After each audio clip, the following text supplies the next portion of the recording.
বর্তমানে তাদের এই যে কৃষক বন্ধু অ্যানেক্সারি 1 ফিল্ড ভেরিফিকেশন ফর্মটা ফিল আপ করে জমা দিতে হচ্ছে। তবে বললে কি, যারা শুধুমাত্র কৃষক বন্ধু পাচ্ছেন তাদেরকে যে এই ফর্মটা ফিল আপ করে জমা দিতে হবে এরকম কিন্তু নয়। যারা কিন্তু পিএম কিষাণ এবং কৃষক বন্ধু প্রকল্পের সুবিধা পাচ্ছেন তাদের মধ্যে বহু মানুষকে কিন্তু এই ফর্মটা ফিল আপ করে জমা দিতে হবে। এবার আপনাকে এই ফর্মটা ফিল আপ করে জমা দিতে হবে কিনা সেটা আপনি কিভাবে বুঝবেন সেটা আপনি জানিয়ে দেবো, এবং এই ফর্মটা সঠিক পদ্ধতি এবং সঠিক নিয়মে আপনি কিভাবে ফর্মটা ফিল আপ করবেন সেটা আপনাদের স্টেপ বাই স্টেপ দেখে দেবো। এবং সঙ্গে শুধু যে আবেদন করে যাবেন, ফর্ম ফিল আপ করে জমা দিয়ে দেবেন, আপনি যে টাকা পেয়ে যাবেন এরকম কিন্তু নয়। টাকা পাওয়ার জন্য কয়েকটি কাজ আপনাকে করতে হবে, কি কি কাজ সেটা আপনাকে জানিয়ে দিচ্ছি। এবং আপনাদের অনেক রকম কোশ্চেনগুলি রয়েছে, সেগুলো অ্যান্সার দিয়ে দেবো যে স্বামী স্ত্রী টাকা পাবে কিনা একই ঘরে, অথবা এই কৃষক বন্ধু পেলে অন্নপূর্ণা যোজনার কোনো কোনো সমস্যা হবে কিনা, সমস্ত কিছু সেটা জানিয়ে দেবো। এবং ফর্ম ফিল আপটা কীভাবে করবেন, ফর্মের সাথে কী কী ডকুমেন্টস অ্যাটাচ করে জমা দিতে হবে, কোথায় জমা দিতে হবে, সমস্ত কিছু এই ভিডিওতে আপনাদের জানিয়ে দিচ্ছি। সেই জন্য ভিডিওটা প্রথম থেকে শেষ পর্যন্ত অবশ্যই দেখুন, এবং যারা চ্যানেলে নতুন অবশ্যই চ্যানেলটিকে সাবস্ক্রাইব করে রাখতে ভুলবেন না। তো চলুন আজকে ভিডিওটা শুরু করা যাক। তো প্রথমত ফর্ম ফিল আপটা দেখে দিই, তারপর পুরো বিষয়টা আপনাদের বুঝিয়ে বলছি যে অনলাইন আবেদনের পর কি করতে হবে, তবেই আপনি টাকা পাবেন এবং কত টাকা দেওয়া হবে, সমস্ত কিছু জানিয়ে দিচ্ছি। প্রথম দেখতে পাচ্ছেন এই যে অ্যানেক্সারি 1 ফর্মটা, কৃষক বন্ধুর নতুন প্রকল্পের ক্ষেত্র সমীক্ষা ফিল্ড ভেরিফিকেশন ফর্মটা, এটা কিন্তু ফিল আপ করে জমা দিতে হবে। কাদেরকে জমা দিতে হবে? যারা কিন্তু কৃষক বন্ধু প্রকল্পের সুবিধা পান, অথবা যাদের কিন্তু বর্তমানে লিস্টে কিন্তু নাম এসেছে, অনেকের কিন্তু লিস্টে নাম এসেছে। অনেক মানুষ কিন্তু পিএম কিষাণ পেত এবং কৃষক বন্ধু পেত, দুটোই পেত। তো তার মধ্যে তাদের বহু মানুষের নাম কিন্তু বর্তমানে লিস্টে এসেছে। তো সেক্ষেত্রে তাদেরকেও এই ফর্মটা ফিল আপ করে জমা দিতে হবে। এবার অনেকে বলতে পারে যে কোন লিস্টে, বর্তমানে কিন্তু কাদের কাদের এই ভেরিফিকেশনটা করতে হবে তাদের একটা লিস্ট কিন্তু বর্তমানে বিডিও অফিস অথবা পঞ্চায়েত অফিস অথবা আপনার এলাকায় যে মেম্বারের কাছে রয়েছে, সেই লিস্টে যাদের নাম রয়েছে তাদের কিন্তু বর্তমানে এই ফর্মটা ফিল আপ করে জমা দিতে হবে। এবার সেই লিস্টে যদি আপনার নাম থেকে থাকে সেক্ষেত্রে এই ফর্মটা ফিল আপ করে কিন্তু আপনাকেও জমা দিতে হবে, ঠিক আছে? তো সেক্ষেত্রে যে পিএম কিষাণ যে পেলে আপনি এই যে ফর্মটা জমা করবেন না এরকম কিন্তু নয়, তাদের মধ্যে অনেক মানুষের কিন্তু বর্তমানে এই ফর্মটা ফিল আপ করে জমা দিতে হচ্ছে। তো সেক্ষেত্রে আপনার যে বিডিও অফিস অথবা পঞ্চায়েত অফিস অথবা আপনার এলাকায় যে মেম্বার তার কাছে গিয়ে যোগাযোগ করুন, তা সেই লিস্টে আপনার নামটা রয়েছে কিনা। যদি লিস্টে নাম থেকে থাকে সেক্ষেত্রে এই ফর্মটা ফিল আপ করে যত তাড়াতাড়ি সম্ভব জমা করুন। লাস্ট ডেট 30শে জুলাই, এর মধ্যে কিন্তু আপনাকে এই ফর্মটা জমা করতে হবে। প্রথম দেখতে পাচ্ছেন যে কৃষক বন্ধু আইডি, এখানে প্রথম কৃষক বন্ধু আইডি নাম্বারটা বসিয়ে দেবেন। এটা কিন্তু অনলাইন থেকে আপনি পেয়ে যাবেন খুব সহজে। সেই আইডি নাম্বারটা খুব সহজে এখানে সঠিকভাবে বসিয়ে দেবেন, ঠিক আছে? কৃষক বন্ধু আইডি নাম্বারটা বসিয়ে দেওয়ার পর তারপর আপনি কি করবেন, এখানে ক্রমিক সংখ্যা, এটা সিরিয়াল নাম্বার, এটা কিন্তু অফিসে বসাবে, এটা আপনি ছেড়ে দেবেন, এটা আপনি কোনো রকম ফিল আপ করার দরকার নেই। এরপরে চলে আসবেন যে 1 নম্বর, এখানে কি বলা হয়েছে, বর্তমানে বলা হয়েছে যে সুবিধাভোগীর নাম কৃষক বন্ধু রেকর্ড অথবা ব্যাংক পাসবুক অনুযায়ী, অর্থাৎ যে কৃষক বন্ধু রেকর্ডে যে নামটা রয়েছে অথবা আপনার ব্যাংক যে নামটা রয়েছে সেই নামটা বসিয়ে নেবেন, ঠিক আছে? যেই ব্যাংকে আপনি কৃষক বন্ধু প্রকল্পে টাকা পেতেন সেই ব্যাংকে যে নামটা রয়েছে সেই নামটা বসিয়ে দিবেন।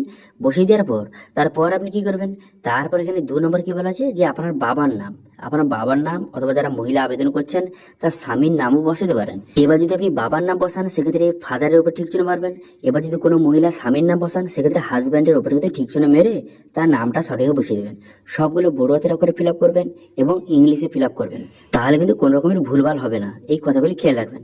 আচ্ছা, এখানে একটা কথা বললে কি, এখানে দেখতে পাচ্ছেন এখানে ডান দিকে একটা ঘর রয়েছে। এবার এই ঘরটা কি আপনারা ফিল আপ করবেন না? এই যে ডান দিকে যে ঘরটা দেখতে পাচ্ছেন এই ঘরগুলি আপনাকে ফিল আপ করার কোন রকম দরকার নেই। তাহলে এই ঘরটা কাদের জন্য? এই যে ঘরটা এটা কিন্তু অফিসের জন্য। অফিস কি ফিল আপ করবে, দেখুন আপনি ফর্মটা ফিল আপ করে জমা দিয়ে দিলেন, এবার তারা যখন ভেরিফিকেশন করবে তারা কিন্তু এখানে নামের পাশে ঠিক চিহ্ন মারবে যে এখন যে বর্তমানে নামটা বসিয়েছেন এবং কৃষক বন্ধু রেকর্ডে যে নামটা রয়েছে তার সঙ্গে ম্যাচ করছে কিনা এখানে ঠিক চিহ্ন মারবে, বাবার নাম ম্যাচ করছে কিনা, অ্যাড্রেস ম্যাচ করছে কিনা, সবগুলো কিন্তু ঠিক চিহ্ন মারবে, ঠিক আছে? এবার 3 নম্বর কি বলা আছে, অ্যাড্রেস। এখানে আপনি অ্যাড্রেসটা বসিয়ে নেবেন, আপনার ভিলেজ, পোস্ট অফিস এবং পুলিশ স্টেশন নামটা সঠিকভাবে বসিয়ে নেবেন, ঠিক আছে? ভিলেজ প্লাস পোস্ট অফিসের নামটা লিখে দেবেন, তারপরে পুলিশ স্টেশনের নামটা লিখে দেবেন, ছোট ছোট করে লিখে দেবেন। তারপর এখানে 3 ক কি বলা হয়েছে যে ডিস্ট্রিক্টের নামটা সঠিকভাবে লিখে দেবেন। লিখে দেওয়ার পর তারপর ব্লক, এখানে ব্লকের নামটা লিখে দেবেন।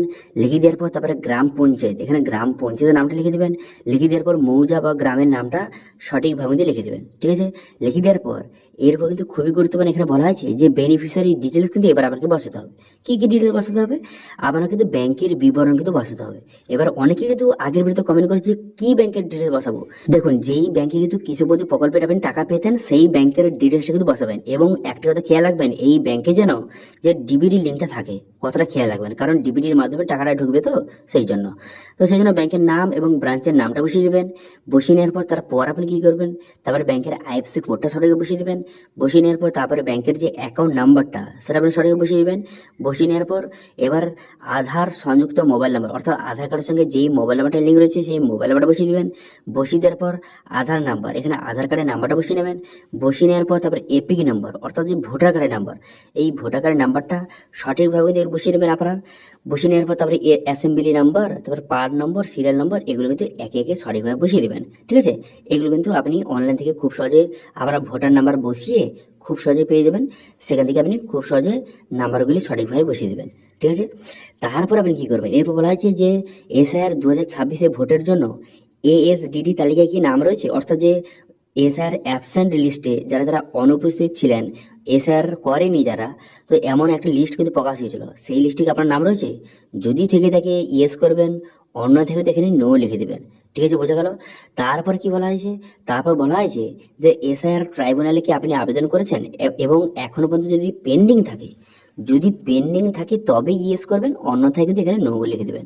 ঠিক আছে, যদি অ্যাপ্রুভ হয়ে গেছে সেক্ষেত্রে এখানে আপনাকে ইয়েস লেখার দরকার নেই। যদি পেন্ডিং থাকে তবেই ইয়েস লিখবেন, অন্যথায় নো লিখবেন। তারপরে এখানে বলা হয়েছে আপনি কি সিএতে আবেদন করেছেন এবং এখনো তো পেন্ডিং হয়েছে, তো সেক্ষেত্রে ইয়েস করবেন, না হলে নো লিখে দেবেন।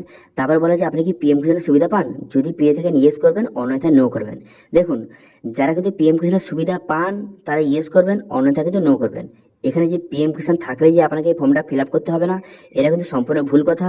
বর্তমানে আপনারা যে বিডিও অফিস অথবা পঞ্চায়েত অফিস অথবা মেম্বারের কাছে যে লিস্ট রয়েছে, সেখানে যাদের যাদের নাম এসেছে তাদের কিন্তু বর্তমানে এই ফর্মটা ফিল আপ করে জমা করতে হচ্ছে। এবার তাদের মধ্যে এমনও নাম আছে যারা কিন্তু পিএম কিষাণ এবং কৃষক বন্ধু দুটো পায়, তো সেক্ষেত্রেও কিন্তু তাদের নাম এসেছে। তো সেই জন্য কিন্তু সেখানে যদি আপনার নামটা এসে থাকে সেক্ষেত্রে এই ফর্মটা ফিল আপ করে কিন্তু আপনাকে জমা দিতে হবে। ঠিক আছে, বোঝা গেল বিষয়টি। সেই জন্য সর্বপ্রথম কিন্তু আপনার এলাকায় মেম্বারের কাছে যান, সেখানে গিয়ে লিস্টটা চেক করুন, যদি আপনার নাম থেকে থাকে সেক্ষেত্রে এই ফর্মটা ফিল আপ করে জমা দিন। এবং যেহেতু আপনি পিএম কিষাণ পান সেক্ষেত্রে এখানে ইয়েসটা লিখে দেবেন। ঠিক আছে, এবং যারা পিএম কিষাণ পান না, শুধুমাত্র কৃষক বন্ধু পান, সেক্ষেত্রে এখানে কিন্তু ইয়েস লেখার দরকার নেই, এখানে আপনি নোটা লিখে দেবেন। ঠিক আছে, পুরো বিষয়টা বোঝা গেল।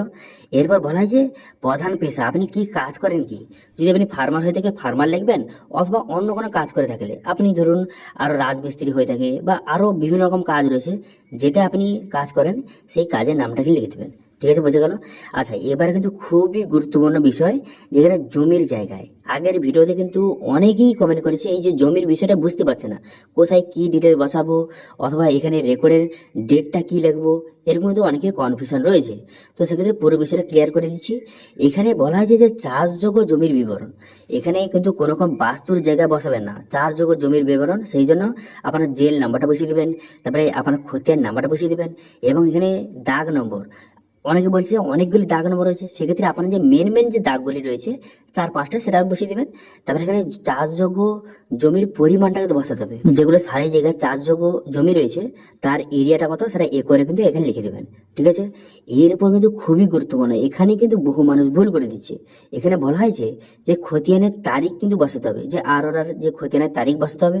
তো সেই জন্য আপনার রেকর্ডে কিন্তু লেখা রয়েছে। এবার তবে বললে কি পুরাতন রেকর্ড কিন্তু চলবে না, এখন বর্তমানে 2026 সালের নতুন আপডেট রেকর্ড কিন্তু অনলাইন থেকে ডাউনলোড করতে হবে। বাংলার ভূমি যে পোর্টাল রয়েছে সেখান থেকে কিন্তু আপনাকে ডাউনলোড করতে হবে। সেটা ডাউনলোড করে সেই যে রেকর্ডে যে ডেটটা লেখা রয়েছে সেই ডেটটা আপনাকে এখানে বসাতে হবে, এবং সেই যে নতুন রেকর্ডটা সেটা কিন্তু এই ফর্মের সঙ্গে অ্যাটাচ করে জমা দিতে হবে। ঠিক আছে, সেই যে রেকর্ডের জেরক্সটা। ওকে, বোঝা গেল। আচ্ছা, এবার এখানে বলা আছে যে জমির টাইপটা কিন্তু আপনাকে সিলেক্ট করতে হবে। এখানে জমিটা আপনার নামে কিভাবে হয়েছে, আপনি কি জমিটা কিনেছেন নাকি উত্তরাধিকার সূত্রে আপনার নামে হয়েছে, বা জমিটা আপনার নামে ট্রান্সফার হয়েছে, সেটা কিন্তু এখানে লিখে দেবেন। যদি আপনি কিনে থাকেন সেক্ষেত্রে পারচেজ লিখবেন, যদি উত্তরাধিকার সূত্রে হয়ে থাকে সেটা লিখবেন, অথবা যদি ট্রান্সফার হয়ে থাকে সেক্ষেত্রে সেটা লিখবেন। আপনার ক্ষেত্রে যেটা হয় সেটা আপনি সঠিকভাবে এখানে লিখে দেবেন। ঠিক আছে, বোঝা গেল। লিখে দেওয়ার পর এরপর এখানে বলা হয়েছে, কি বলা হয়েছে, এখানে 12 নম্বর পয়েন্টে বলা হয়েছে যে বর্তমানে আপনি কি ইনকাম ট্যাক্স প্রদান করেন। যদি আপনি ইনকাম ট্যাক্স প্রদান করেন সেক্ষেত্রে কিন্তু এখানে ইয়েস লিখবেন, অন্যথায় এখানে নো করে লিখে দেবেন। ঠিক আছে, এরপর পিছনের সাইডে চলে আসবেন। এখানে বলা হয়েছে যে স্বামী বা স্ত্রীর বিবরণ। দেখুন, এখানে যারা বিবাহিত তারা কিন্তু এখানে তার স্ত্রীর নামটা বসাবেন, অথবা যারা মহিলা আবেদন করছেন তারা কিন্তু এখানে তার স্বামীর ডিটেলস কিন্তু বসাবেন। এবার যারা কিন্তু বিবাহিত নয় তাদের এখানে কোনো রকম ডিটেলস বসানোর দরকার নেই। আচ্ছা, অনেকে কমেন্ট করছিল এখানে যারা বিবাহিত নয়, যারা অবিবাহিত, এখানে তার বাবা বা মার ডিটেলস বসাতে হবে। না, এটা কিন্তু ভুল কথা। এখানে কিন্তু শুধুমাত্র তারাই বসাবে যারা কিন্তু বিবাহিত। আপনি যদি বিবাহিত হয়ে থাকেন সেক্ষেত্রে আপনার স্ত্রীর ডিটেলস বসাবেন, অথবা যারা মহিলা আবেদন করছে এখানে তার স্বামীর ডিটেলসটা বসাবেন। ঠিক আছে, এখানে তো আপনার স্ত্রীর নামটা লিখে দেবেন, তারপরে ব্যাংকের ডিটেলস, ব্যাংকের নাম, তারপরে ব্যাংকের অ্যাকাউন্ট নম্বর, তারপরে ভোটার নম্বর, আধার নম্বর, এইসব ডিটেল লিখে দেবেন। এবারে এখানে দেখতে পাচ্ছেন বলা হয়েছে যে কে বিন বেনিফিশিয়ারি, আপনার স্ত্রী কি কৃষক বন্ধু প্রকল্পের সুবিধা পাচ্ছেন বা পান? যদি পেয়ে থাকে সেক্ষেত্রে এখানে ইয়েস লিখবেন, অন্যথায় নো লিখবেন। এখানে একটা কথা বললে কি, ধরুন আপনার পরিবারে আপনি এবং আপনার স্ত্রী কৃষক বন্ধু প্রকল্পের সুবিধা পেতেন, তো সেক্ষেত্রে দুজনকে কিন্তু আলাদা আলাদা ফর্ম ফিল আপ করতে হবে না। এখানে নো জায়গায় আপনি ইয়েস লিখে দেবেন। এখানে বলা হয়েছে কৃষক বন্ধু প্রকল্পের সুবিধা আপনার স্ত্রী পান, এখানে ইয়েস লিখে দেবেন, ব্যাস হয়ে গেল। আপনার স্ত্রীকে আলাদাভাবে ফর্ম ফিল আপ করতে হবে না। ঠিক আছে, বোঝা গেল? এরপর বলা হয়েছে যে এসআর এএসডিডি তালিকায় যে আপনার স্ত্রীর নাম কি রয়েছে, এখানে ইয়েস বা নো এখানে লিখে দিবেন। তারপরে এখানে বলা হয়েছে যে এসআর ট্রাইব্যুনালে যে পেন্ডিং লিস্টে আপনার স্ত্রীর নাম কি রয়েছে, যদি থেকে ইয়েস করবেন অথবা নো লিখে দেবেন। তারপরে বর্তমানে যে সিএতে আপনার স্ত্রী কি আবেদন করেছিল এবং বর্তমানে পেন্ডিং রয়েছে, যদি ইয়েস হয়ে থাকে তো ইয়েস করবেন, যদি না হয়ে থাকে সেক্ষেত্রে নো করবেন। ওকে, তারপরে পিএম কিষাণ, আপনার স্ত্রী কি পিএম কিষাণের সুবিধা পান? যদি পেয়ে থেকে ইয়েস লিখবেন, অন্যথায় নো লিখে দেবেন। তারপরে এখানে বলা হয়েছে 21 নম্বর পয়েন্টে বলা হয়েছে যে আপনার স্ত্রী বর্তমানে কি কাজ করে। আপনার স্ত্রী যেই কাজটা করে থাকো না কেন সেই কাজের নামটা এখানে সঠিকভাবে লিখে দেবেন। যদি হাউস ওয়াইফ হয়ে থাকে সে হাউস ওয়াইফ লিখবেন, অথবা অন্য কোনো কাজ করে থাকলে সেটা লিখবেন। তারপর অঙ্গীকার পত্র এখানে বলে দেওয়া হয়েছে বর্তমানে এইসব ডিটেলস কিন্তু সঠিকভাবে বসাবেন, আর কিন্তু যে আপনার বিরুদ্ধে আইনি ব্যবস্থা নেওয়া হতে পারে যদি কোনো কিছু ভুলভাল বসান আর কি। তারপরে নিচে চলে আসবেন, তারপরে এখানে সুবিধাভোগীর সিগনেচার, এখানে বেনিফিশিয়ারি, অর্থাৎ যেহেতু আপনি বেনিফিশিয়ারি সেই জন্য কিন্তু আপনার সিগনেচার সঠিকভাবে করে দেবেন। ঠিক আছে, ব্যাস আপনার কাজ শেষ। এবার কিন্তু এখানে নিচে দেখতে পাচ্ছেন যে অ্যাকনলেজমেন্ট, এগুলো কিন্তু আপনাকে ফিল আপ করতে হবে না। এটা কিন্তু ফর্মটা জমা দেওয়ার পর অফিস কিন্তু এখানে আপনার ডিটেলসটা ফিল আপ করবে, স্ট্যাম্প মারবে, এবং এই যে রিসিপ্টটা, অ্যাকনলেজমেন্টের রিসিপ্টটা, এর কিন্তু কেটে আপনাকে প্রোভাইড করে দেবে। এবার মেন কথা হলো এই ফর্মের সঙ্গে কি কি ডকুমেন্টস অ্যাটাচ করতে হবে। দেখুন, আপনার আধার কার্ড এবং আপনার স্ত্রীর আধার কার্ড এবং আপনার ভোটার কার্ড, আপনার স্ত্রীর ভোটার কার্ডের জেরক্স, এবং আপনার ব্যাঙ্ক অ্যাকাউন্টের জেরক্স, আপনার স্ত্রীর ব্যাঙ্ক অ্যাকাউন্টের জেরক্স, এবং সঙ্গে 2026 সালে যে নতুন যে রেকর্ডটা আপনি বার করেছেন তার জেরক্স করবেন, এবং সমস্ত ডকুমেন্টের নিচে আপনার ডকুমেন্টের নিচে আপনি সিগনেচার করবেন, এবং আপনার স্ত্রীর ডকুমেন্টের নিচে আপনার স্ত্রী কিন্তু সিগনেচার করবে, করে কিন্তু জমা দিতে হবে। এবং এখন বর্তমানে বিভিন্ন জায়গায় কিন্তু যে বর্তমানে ওই যে 2026 সালের ট্যাক্স কিন্তু নিচ্ছে, তো সেক্ষেত্রে যদি আপনার এলাকায় যদি ট্যাক্স নেয়, পঞ্চায়েতের ট্যাক্সটা, জমির ট্যাক্সটা, তো সেটা কিন্তু আপনি 2026 সালে কেটে সেটা কিন্তু এই ফর্মের সাথে অ্যাটাচ করে জমা দিয়ে দেবেন। ঠিক আছে, এবার অনেকে কমেন্ট করছিল যে এই ফর্মটা জমা দিলে কি অন্নপূর্ণার কোনো সমস্যা হবে নাকি আবার? না না, অন্নপূর্ণার কোনো রকম কিন্তু সমস্যা হবে না। যেহেতু আপনি কৃষক বন্ধু এতদিনে পেয়ে এসেছিলেন, সেক্ষেত্রে এটা ভেরিফিকেশন ফর্মটা ফিল আপ করে আপনি জমা দিন। এর জন্য কিন্তু অন্নপূর্ণা যোজনার কোনো রকম কিন্তু সমস্যা হবে না। ঠিক আছে, অথবা অন্নপূর্ণা যোজনার টাকা পেলেও এই কৃষক বন্ধুরও কোনো সমস্যা হবে না। ঠিক আছে, এবার মেন কথা হলো আপনি যে ফর্মটা ফিল আপ করে জমা দিয়ে দিলেন, যে সেক্ষেত্রে আপনি যে টাকা পেয়ে যাবেন এরকম কিন্তু নয়। এর জন্য কিছু বিষয়গুলি খেয়াল রাখতে হবে। কি কি বিষয়? এখানে যে আপনি ব্যাংক অ্যাকাউন্টটা দিয়েছেন তার সঙ্গে যেন ডিবিডি লিঙ্কটা থাকে, তবে কিন্তু এই প্রকল্পের টাকা আপনি পাবেন।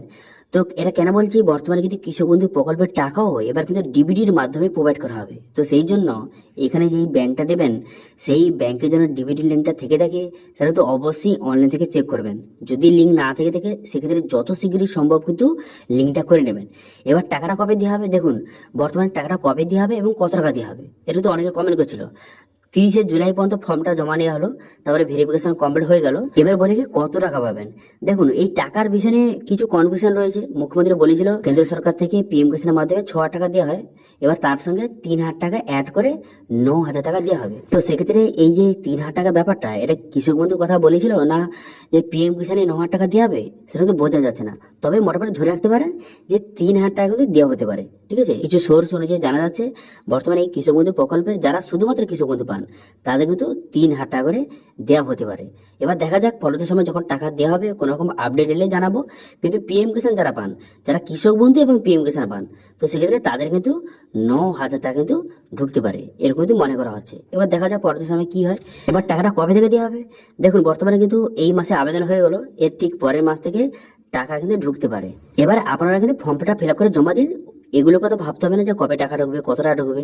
এগুলো যখন দেওয়া হবে তখন তো আপডেট আপনারা জানিয়ে দেবো, তখন আপনারা দেখে নেবেন। কিন্তু এখন বর্তমানে সবথেকে গুরুত্বপূর্ণ বিষয় হচ্ছে এই ফর্মটা সঠিকভাবে ফিল আপ করে আপনারা জমা করুন। একবার যদি এখানে রিজেক্ট হয়ে যায় ফর্মটা, যদি ভেরিফিকেশন রিজেক্ট হয়ে যায়, তো সেক্ষেত্রে কিন্তু কৃষক বন্ধুটা আপনার কিন্তু বন্ধ কিন্তু হয়ে যেতে পারে এবং কৃষক বন্ধু প্রকল্পের সুবিধা আপনি আর কিন্তু নাও পেতে পারেন। সেই জন্য সঠিকভাবে ফর্মটা ফিল আপ করে 30শে জুলাইয়ের মধ্যে কিন্তু জমা দিয়ে দিন, ঠিক আছে? তো এই ছিল আজকে আপডেট। ভিডিও ভালো হয়ে ভিডিওকে লাইক করবেন এবং ভিডিও কিন্তু বন্ধুর সঙ্গে শেয়ার করে দেবেন। এবং আমাদের চ্যানেলে প্রথমবার ভিজিট করে থাকলে আমাদের চ্যানেলটিকে সাবস্ক্রাইব করে রাখুন এবং